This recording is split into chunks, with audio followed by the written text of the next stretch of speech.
ప్రోత్సహిస్తుందనే మొట్టమొదటిగా ఈ 6 ఏదైతే గ్రామీణ క్రీడలు ఈ సంవత్సరం నుంచి మొదలుపెట్టాం.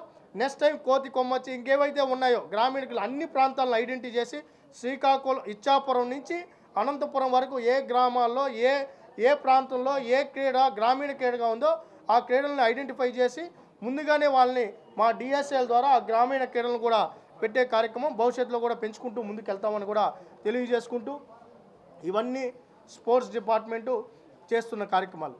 దాని తర్వాత రాజకీయాలకు వస్తే ఆమె మాజీ స్పోర్ట్స్ మినిస్టర్ రోజా గారు,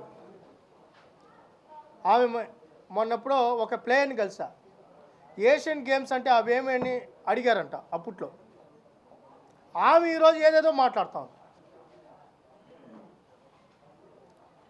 ఆమె పోలీసుల్ని బావిలో దూకమంటుంది. ఫస్ట్ దూకాల్సిన వైసీపీ నాయకులు మీరు. ఈ రాష్ట్రానికి పట్టిన దరిద్రం మీరు. ఆ రోజా, ఆ కోడల నాని, వంశీ, ఇంకెవరైతే ఆ నోరు బారేసుకున్న వాళ్ళందరూ ఉండే బావిలో దూకండి. ప్రజలు మిమ్మల్ని బంగాళాఖాతంలో గెలిపారు ఓట్లతో, ఓట్లేసి కూటమి ప్రభుత్వానికి. మీరు ఈరోజు పోలీసు సమర్థవంతంగా పనిచేస్తున్న పోలీస్ డిపార్ట్మెంట్ని, పోలీసుల్ని బావిలో దూకమంటారా? మీరు దూకండి బావిలో, దరిద్రం పోతుంది రాష్ట్రానికి. సిలిలాగా దాపరించారు. పరిశ్రమలు వస్తూ ఉంటే అడ్డుకుంటున్నారు. పొన్నవాళ్ళు ప్రభాకర్ ద్వారా వైజాగ్లో ఏదైతే కంపెనీలు ఉన్నాయో వాటి మీద కేసేశారు. సిగ్గు శరం లేకుండా కేసులు వేశారు. దాని తర్వాత ఈరోజు ఎవరైనా ఈ రాష్ట్రానికి నిధులు ఇవ్వాలంటే వాళ్ళకి లేఖలు రాస్తున్నారు. లేఖలు రాసి ఈ రాష్ట్రానికి నిధులు ఇద్దండి, ఇక్కడ శాంతి పద్ధతులు విఘాతం కలుగుతున్నాయి, ఈ రాష్ట్రంలో ఏదో జరుగుతుందని లేఖలు రాస్తున్నారు. స్వయాన ఆర్థిక శాఖ మంత్రి, కేంద్ర ఆర్థిక శాఖ మంత్రి నిర్మలా సీతారామన్ గారు వాళ్ళ వైసీపీ ఎంపీ కలిస్తే ఏంటి మీరు లేఖలు రాయడం ఏంటి, ఎంతవరకు న్యాయం అని అడుగుతున్నారు. రాయలసీమకు అన్యాయం జరుగుతుందని వైసీపీ నేతలు జగన్మోహన్ రెడ్డి, ఇక్కడున్న కొంతమంది నాయకులు ఏందో పోరాటం చేస్తారు. మీరు పోరాటం చేయాల్సింది కడప స్టీల్ ప్లాంట్ మీద చేయండి. అక్కడే పుట్టాడు కదా ఆయన జగన్మోహన్ రెడ్డి. ఏం పొడిచాడు ఆయన కడపకి? రాయలసీమలోనే కదా కడప ఉంది. 5 ఏళ్ళలో కడప స్టీల్ ప్లాంట్ ఏమైందని అడుగుతున్నాం. మేము మొదలు పెడితే ఆ రోజు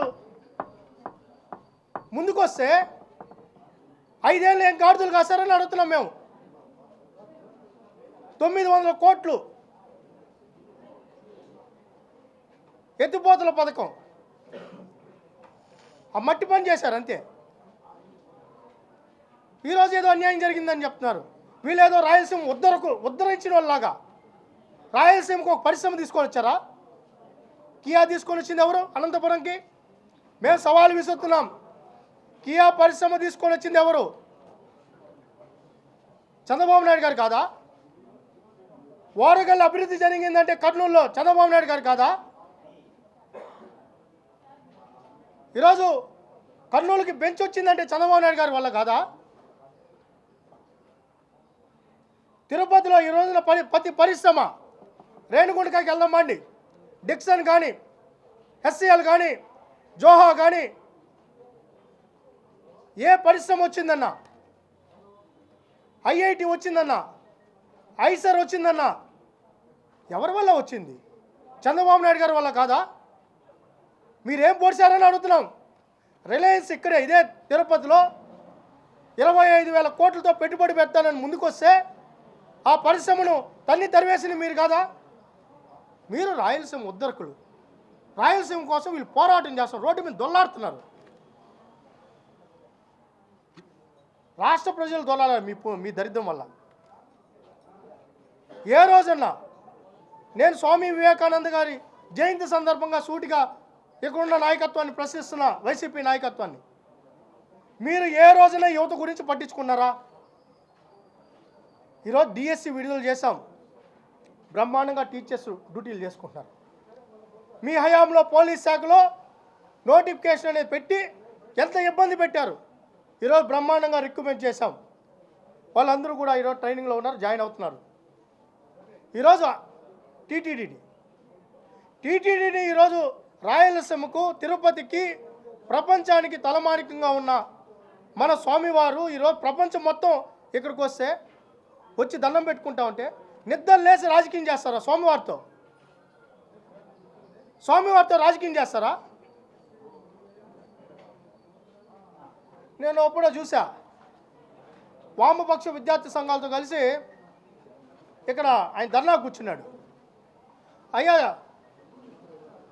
వైసీపీ నాయకులారా, ఆ రోజు జాబ్ క్యాలెండర్ మీద మేము పోరాటం చేస్తే ఒకరోజు కూడా మీరు నోరు తెరవలేదే. మరి జగన్మోహన్ రెడ్డిని అడిగేది ఆ రోజు జాబ్ క్యాలెండర్ మీద 5 ఏళ్ళు ఫీజు రియంబర్స్మెంట్ ఎందుకు బకాయి పెట్టామని ఆ రోజు అడిగేది. మీకు ఇంకో విషయం చెప్పాలి, మొన్న కేసులు పెట్టారన్నారు కదా, ఆ కేసులు పెట్టిన తెలుగుదేశం కాదు, కూటమి ప్రభుత్వం కాదు,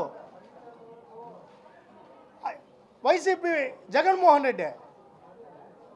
వాళ్ళ నాయకుడు నాన్ బెయిలబుల్ 353 సెక్షన్ వాళ్ళ నాయకుడే పెట్టించాడు. బైజూస్ అనే కంపెనీని తీసుకొని వచ్చి ఎడ్యుకేషన్ డిపార్ట్మెంట్ని మొత్తం విద్యా వ్యవస్థను అంతా తాకట్టు పెట్టాడు. బైజూస్ని తీసుకొని వచ్చి ఆ బైజూస్కు వ్యతిరేకంగా ఆ రోజున్న విద్యార్థి సంఘాలు మేము కూడా పోరాటం చేస్తే మీరే సాక్షి. ఆ రోజు జరిగిన ధర్నాకి 353 సెక్షన్ పెట్టింది జగన్మోహన్ రెడ్డి.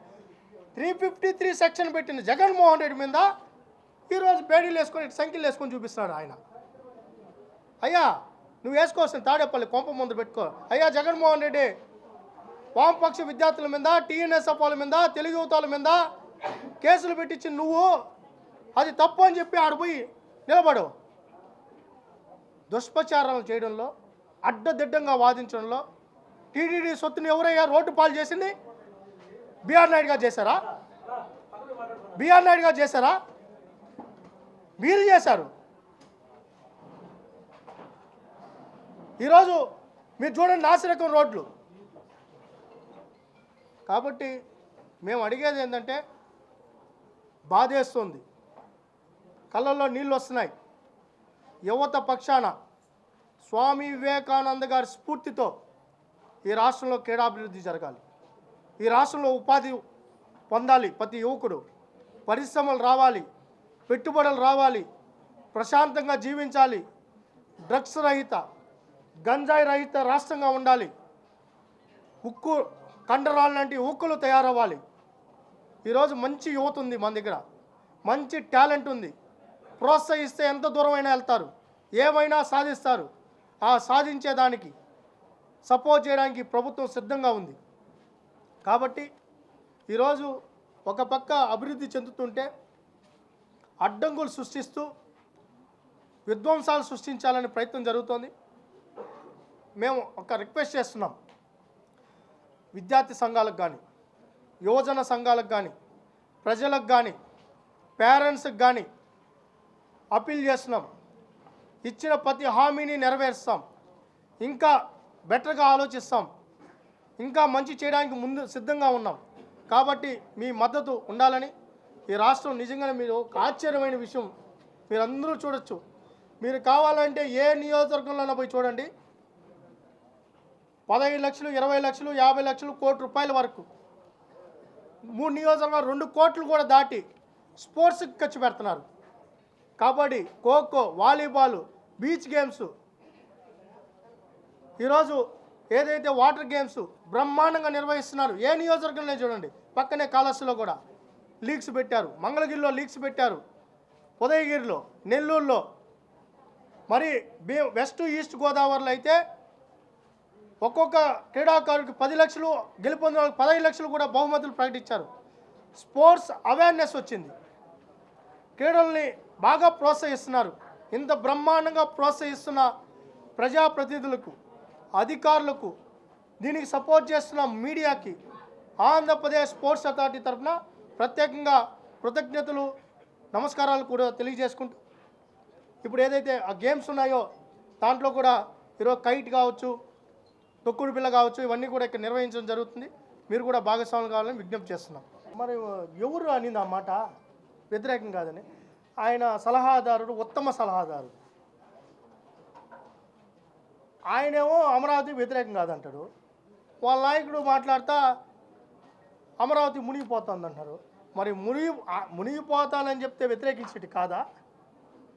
దాన్ని ఏమంటారో ఆ ద్వంద్వ అర్థాలు మాకైతే అర్థం కావడం.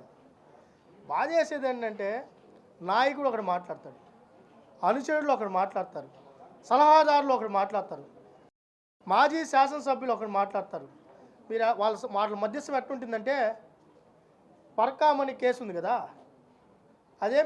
అదేందబ్బా $70 దాని లెక్క కూడా ఏదో తప్పు చెప్పాడు. $700 7,000 ఏదో చెప్పాడు, లెక్క కూడా కరెక్టే చెప్పలా. ఆ డాలర్లకి దాని విలువ ఎంత ఉందో కూడా తెలియదు, $90 ఉంది ఇప్పుడు. అదే పెద్ద దొంగతనం కాదన్నాడు. మళ్ళా ఏమంటాడు, తిరుమల పవిత్రతను కాపాడుతున్నాడు. మళ్ళీ సంతకం అయితే ఎడబెట్టరు. అంటే వాళ్ళు ఏంటంటే అదేదో సినిమాలో చెప్పినట్టు అవసరాల కోసం ఎన్ని దారులైనా దొక్కుతారు ఈ వైసీపీ నాయకులు. ఇప్పుడు వాళ్ళకి అధికారం కావాలి, పోయింది అధికారం.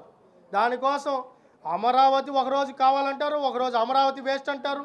ఆయనే చెప్పాడు, మొత్తం తవ్వి అమరావతి నిర్మాణం చేయడానికి ఇంత ఖర్చు అవుతుంది, అవసరమే లేదని చెప్పింది ఆయన ముందు రోజు. ఎప్పుడైతే ప్రజా సంఘాలు ప్రజలంతా వ్యతిరేకించారో మళ్ళీ సజ్జల రామకృష్ణారెడ్డి మీడియా ముందుకు తెర మీదకి వచ్చారు. కాబట్టి వాస్తవం చెప్పాలంటే ఇంక వాళ్ళతో ఏం పని ఉందబ్బా?